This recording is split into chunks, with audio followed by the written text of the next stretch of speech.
I've gone to the Reuters news agency to get as independent as I can figure for the number of fatalities in the Gaza conflict since, of course, the horrific attacks of October 7th, and their number comes in at approximately 50,000. That's 50,000 lives lost. You and I have talked about this many times, and we can all have our views. I am not Jewish. I have a lot of friends who are Jewish, and I sense, particularly from one of the stories in the newspapers today, that in this area, for some, it might be difficult to balance their faith with the activities of the Israeli government. Now, of course, for heaven's sake, you are perfectly at liberty to be Jewish and not agree with a single thing the Israeli government does. They're very, very distinct and different entities. But how difficult it is, as you see, and I'm not going to use words such as slaughter or whatever, just as the killing, that's a cold, harsh, but true word, as the killing continues.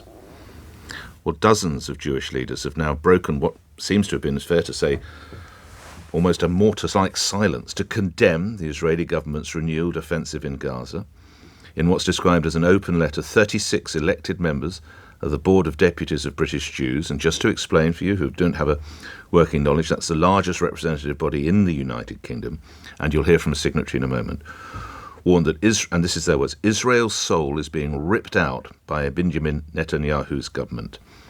They say they cannot remain silent at this renewed loss of life and livelihoods in Gaza and point the blame towards extremists in the administration for encouraging attacks against Palestinians in the occupied West Bank.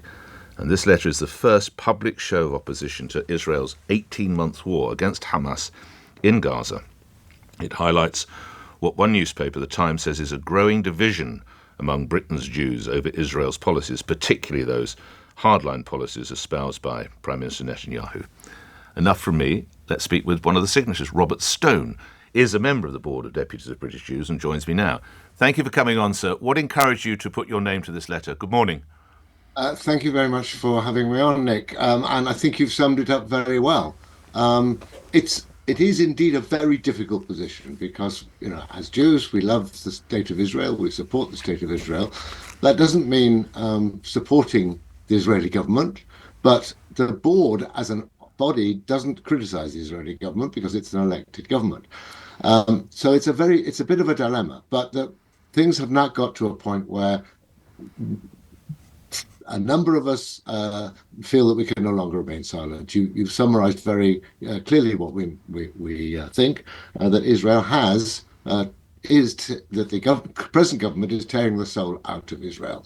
There were peace negotiations going on, and as a result of those negotiations, 135 hostages were released, and there were international bodies, Arab and American governments were supporting the ceasefire, and Israel at that point chose to break the ceasefire because Itamar Ben-Gvir was really joining the government, and his extremist views prevailed, and they've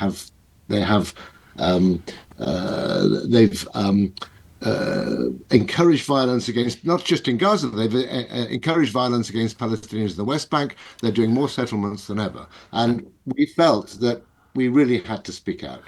We couldn't be biased. A few years ago, Mr. Stone, I was asking my listeners how easy was it to be Jewish in this country and support the Labour Party.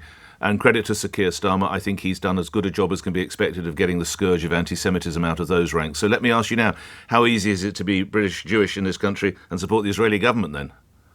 Well, you see from our letter, we find it's impossible.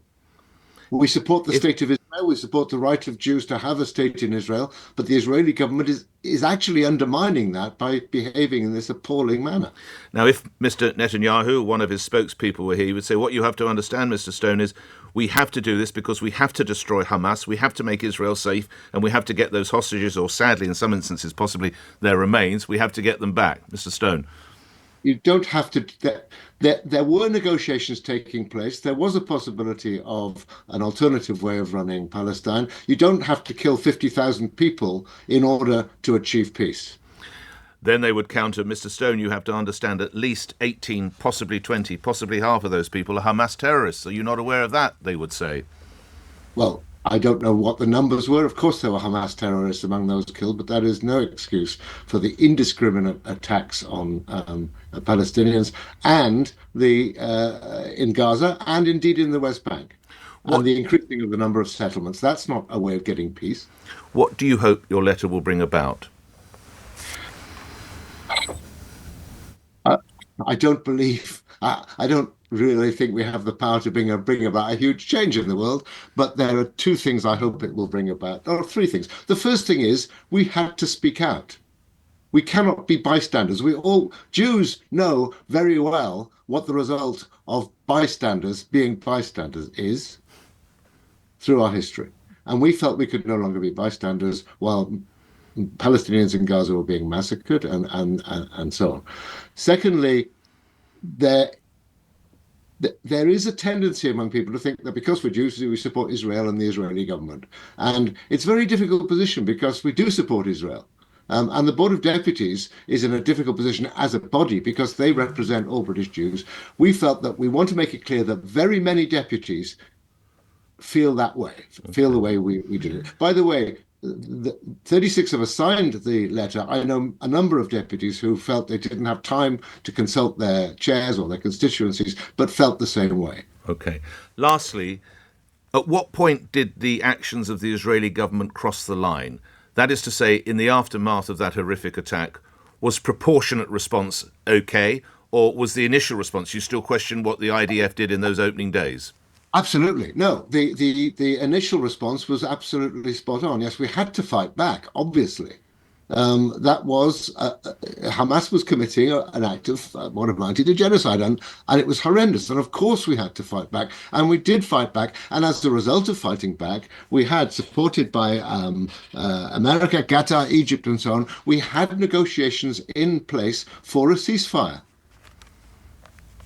And it was only because we had to satisfy the extremists, or Netanyahu had to satisfy the extremists, that he broke that ceasefire. That ceasefire could have led to peace in Gaza. Finally, we're having this conversation. Well, I'm in London. I assume, I don't know where you are, but we're certainly having this conversation in the United Kingdom. What should Sir Keir Starmer be doing? Is he offering too much? And indeed, possibly even President Trump. Is there too much unquestioning support for Benjamin Netanyahu and Israel? I'm in Stanmore. There we are. Why am I surprised if you'll take that in the spirit in which it's intended? That's still LBC territory. It's not for. No, of course, it's not for me to dictate what the British or American government should do. I think, again, Keir Starmer is treading a fine line, and as always, I'm a Labour supporter. He is doing it with great skill. I think he should carry on exactly as he is. Enjoyed our conversation. Have a pleasant weekend if you're going to holiday through it. Robert Stone, you're on the Board of Deputies of British Jews. You're one of the signatories to the letter. Let's get your voices on the radio. That's what we're about in the morning. Jamie's in Harrow. What would you say to this, Jamie? Good morning. Good morning, Nick. First of all, I'd like to say that I'm also calling from Stanmore, so I'll probably see the gentleman in synagogue. Okay.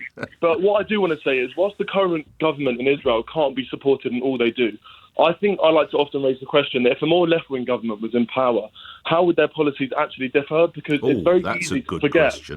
It's really easy to forget we're dealing with a terrorist organisation here who control what goes on in Gaza. And whilst there's a lot of light shed on what Israel is doing, both the US, for example, and Israeli intelligence have believed that they were both operating, for example, out of the Al-Shifa hospital. And the thing is, Nick, if Israel did want to commit a genocide in Gaza, then they're doing a terrible job because they have the power to have done that already. And it's been a year and a half and they haven't. So, no, I don't agree with the previous gentleman that all of Israel's attacks are indiscriminate. What of this renewed offensive, though, this recently renewed offensive, Jamie? Is that proportionate to you?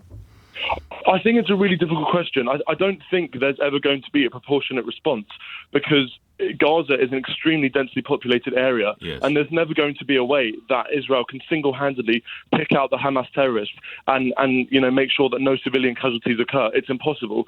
So whilst I don't agree with all of the things that the Israeli government have done, I've protested against them in Israel before. I think it's really important that as Jewish people, we have to support the state of Israel. We have to support the Israeli government. And no, we can't support them in all they do, but it's really, really important that we support them because, in my opinion, I don't believe they're trying to kill as many Palestinians as possible because I think they would have already done that. I do believe that they are trying to pick out the Hamas terrorists as and when they can. So just to clarify, lastly then, Jamie, you do support their actions with this renewed offensive or you don't?